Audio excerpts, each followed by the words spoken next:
Dino Fael. São 12 jogos para avaliar o elenco. Vemos que é um risco de fazer contrato longo para o jogador que teve uma lesão grave, que o Wesley não tem cacife para ser titular. O que eu acho? Eu acho que renovar com o Bruno Henrique por 3 anos eu acho sem sentido. Eu acho que o ideal seria 1 ano com renovação automática depois de um número de jogos atingido, e até para o 3º ano, se ele renovar um 2º ano e jogar tantas partidas, aí no 2º ano de contrato, jogar tantas partidas, tudo bem. Ele pode ir renovando por 2, por 3, por 4 anos. 1 ano aponta para o seguinte, porque aí você vê ali o desempenho do cara, se ele foi escalado muitas vezes. Gol do Fluminense. Empata o jogo Fluminense. Lima, me pareceu. Isso mesmo. Bate-rebate ali, pegou bem na bola. Um para o Fluminense, um para o Corinthians. Então, assim, o que eu acho é que não faz sentido. Aí está essa pressão, porque o Palmeiras, segundo o staff do jogador, oferece 4 anos de contrato, um salário melhor ainda, né? A informação que eu trouxe no canal ontem, que eu apurei, foi de que o Palmeiras, a fonte são os representantes do atleta, o Palmeiras teria oferecido ao Bruno Henrique 30% a 40% a mais do que o Bruno Henrique pede ao Flamengo. Então, assim, vamos imaginar, o Bruno Henrique pediu ao Flamengo 10, o Palmeiras oferece entre 13 e 14, entendeu? É mais do que, não do que o Flamengo oferece, o Flamengo não ofereceu isso. O Bruno está pedindo, o Palmeiras quer pagar mais ainda. O Palmeiras parte do princípio de que está contratando um jogador, mas está pagando uma multa rescisória embutida, algo assim. E o Flamengo já pagou essa multa, já tem um jogador. Aí, primeiro, viu aquela história da recompra, eu acho isso o fim da picada. Como assim recomprar o jogador?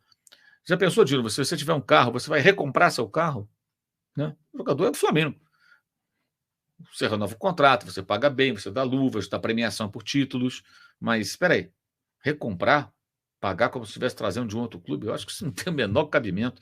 Eu acho que o clube não deve se curvar a jogador nenhum. E o jogador tem o direito de pedir o que ele quiser também. Se ele tem uma proposta boa do Palmeiras e isso interessa para ele, que seja feliz no clube que o contratar.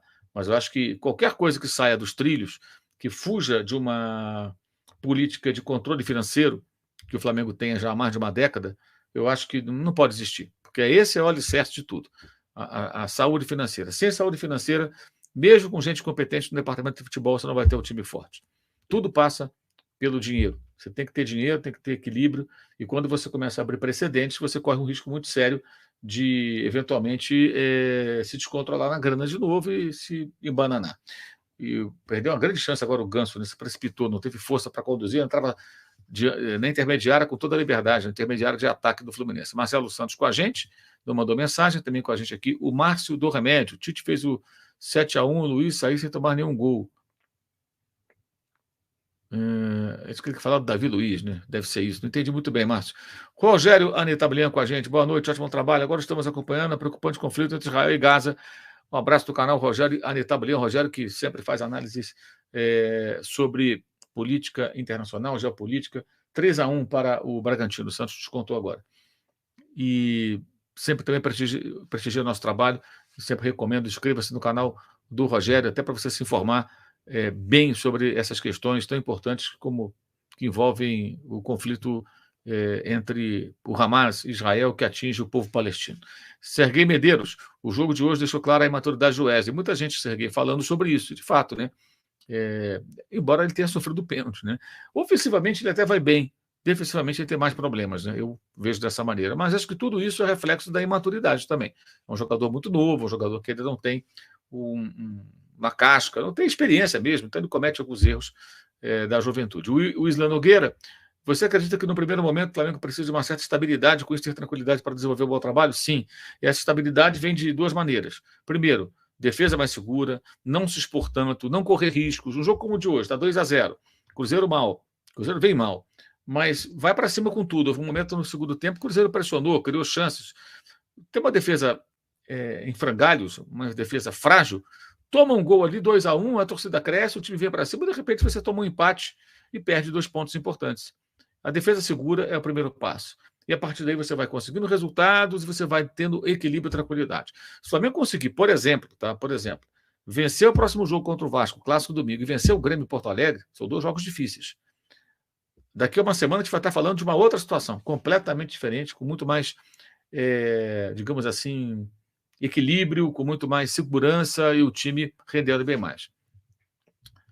O objetivo tem que ser esse, né? O Flamengo agora tem que pensar em ganhar jogos difíceis. Não adianta, empata aqui, já perdeu muito ponto. Zé Carlos Barros, a grande diferença hoje foi o técnico conversando com os jogadores na beira do campo, eles escutando e entendendo. Um bom começo. Porque com o Sampaoli chegamos a ter momentos ali que nós vimos o auxiliar conversando com os jogadores na parada técnica e ele andando para lá e para cá e ninguém ouvindo. Quando o São Paulo teve isso, na final da Copa do Brasil. O Flávio com a gente também, boa noite. Boa noite. O time entrou um pouco perdido, mas se organizou e dominou. Não é comparável com o melhor Flamengo, porém foi um bom início do Tite. Não dá para esperar também que ele transforme tudo em tão pouco tempo, né? Primeiro jogo apenas. E é gol do Corinthians, hein? Yuri Alberto. Yuri Alberto perdeu uma chance clara de fazer 2-0 e agora, depois que o Fluminense empatou com o gol do Lima, o Yuri Alberto faz 2-0. 2-1, perdão. 2-1 para o Corinthians. Jogo pode ter um placar bailarino, hein, no Maracanã. Esperando para ver de novo o lance, até para dizer o que aconteceu. O pessoal está mostrando ali o Marcelo. A jogada foi em cima do Marcelo. O Marcelo perdeu a bola. Nossa, perdeu a bola para o Maicon. O Maicon que iniciou a jogada do primeiro gol. Aí ele serve o Roberto cara a cara com o goleiro Fábio. Ele toca e faz 2-0. Erro grave do Marcelo. Aliás, o Marcelo, o pessoal na imprensa sempre elogia. O Marcelo é um grande jogador, mas é um jogador veterano e ele tem dado umas pichotadas perigosas. Contra o Internacional, se você puxar pela memória, você vai lembrar. O Marcelo tentou uma jogada, caiu, pediu uma falta que não houve. No jogo do Beira-Rio, estava 1-0 para o Inter. A bola foi recuperada pelo Internacional. O Depenha, que tinha entrado naquele momento, minutos antes, no lugar do Alan Patrick, até, ele faz um excelente passe para o Ener Valencia. Um lançamento, a bola cai na frente do Valencia, ele corre com a bola sozinho, ele e o Fábio, lá da intermediária ofensiva, um pouco até para trás, até a área do Fluminense e chuta para fora. Foi o gol mais feito que ele perdeu. Esse o de cabeça. Esse acho que foi mais ainda.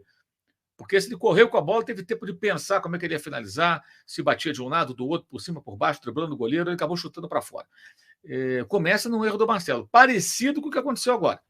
O Marcelo perde a bola e aí o Michael, que já tinha feito a jogada, iniciado a jogada do primeiro gol do Corinthians, faz o passe e o Roberto mata. Ele matou na canela, estou vendo aqui agora. Matou mal a bola, disputou ali na sequência. Não, essa é uma outra jogada que ele matou na canela, não é a jogada do gol. Já teve uma outra bola mal dominada.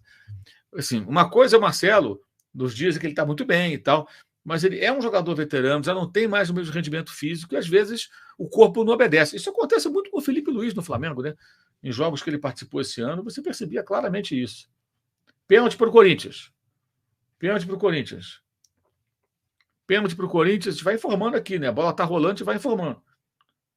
Pênalti para o Corinthians. O pessoal reclamando bastante ali. Pois é. Penalidade máxima para o Corinthians. O Corinthians pode fazer 3-1 no Maracanã.